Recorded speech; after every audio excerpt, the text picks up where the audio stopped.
Hey guys, Sean here, and welcome back to Sit and Go Trainer. We're doing day 10 today, and we're going to be talking about semi-bluffing.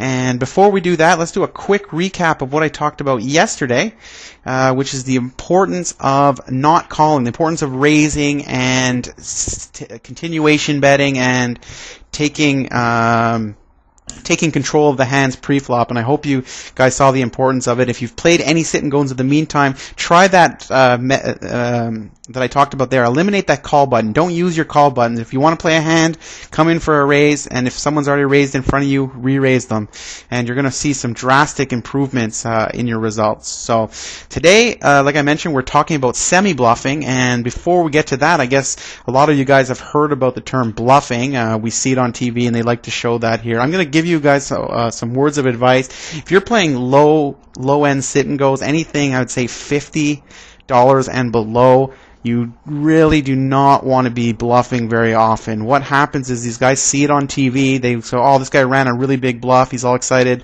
He wants to show how, you know, how tough he is." It's usually a testosterone sort of thing here.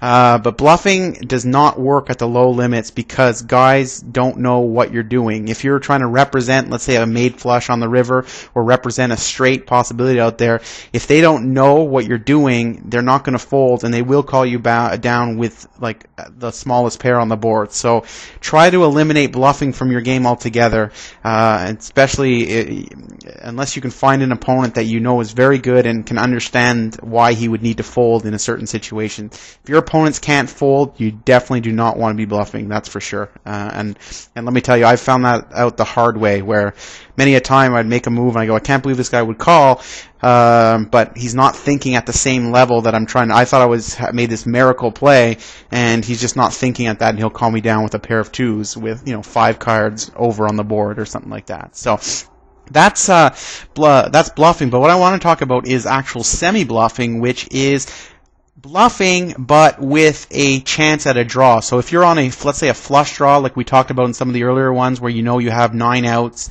and pot odds we talked about in some of the earlier lessons there. But basically, bluffing with a draw is kind of like you don't have anything now, but you do have opportunity. You do have outs to improve to a better hand. So sometimes you can do a semi-bluff and actually take a shot at the pot there. So that's what I want to talk about today, and those are the examples I'm going to be showing you today. So we're going to whip over to the replayer here, and I've got 2 hands to show you of how what a semi-bluff looks like.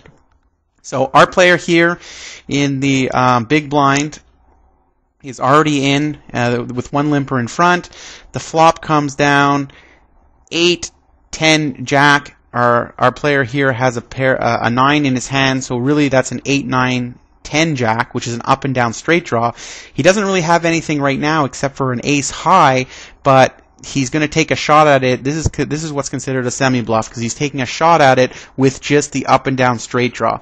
Now, mind you, I don't like the amount that he bet here, but that's not what this exercise is about. This is not we talked about how much your bet should be, which should be 2/3 of the pot. This is a pot size bet, so that's a little bit too much. He should have come in for maybe about maybe 140, 150, something like that. But that's not the point of this lesson. The point is that this is a straight draw, and he's actually betting at it here, and the opponent ends up actually folding. So that was a good result there for that. It just shows you there. So here's another example. Our player here is in the small blind with 2 diamonds. He just completes, and then 2 diamonds come out on the board there, and he bets out. This is a little bit weak on the bet out. This should be about 130, 140. I mean, 100 is not so bad. It's better than a pot size that they did we saw in the last hand. But again, that's not the point of this lesson. The point is that he's got a flush draw, a nut flush draw, drawing to the ace here with the diamonds, and he's actually betting at it even though he doesn't really have anything right now. And our opponent folds, and he ends up taking it down there. So that just shows you sort of how to do a semi-bluff. You're actually bluffing with not really anything at that point, but with the potential to improve. And by doing it that way, you have 2 ways to win the hand. One, as we saw here, our opponents both folded in that situation. If they call and a diamond comes off, well, your hand's actually going to be more disguised, because a lot of people don't bet with the flush draw, so that guy can't really put you on a flush draw, considering you were betting it. You have to put you on a pair, so that's kind of a a cool thing too. It sort of disguises your hand, and actually you can probably get paid off a lot more at the end there. So anyway, that's semi-bluffing. Let's for your homework is just basically understanding the idea, very, very simple, of semi-bluffing. It's basically just betting at it, even though you don't have a pair or anything like that, but betting at a draw that you have there. So that's it for today's lesson. Tomorrow's lesson, we're going to be talking about early sit-and-go play, and we're going to learn the early sit-and-go strategies of how you need to play in those levels. That's it for today, guys. I'll talk to you tomorrow.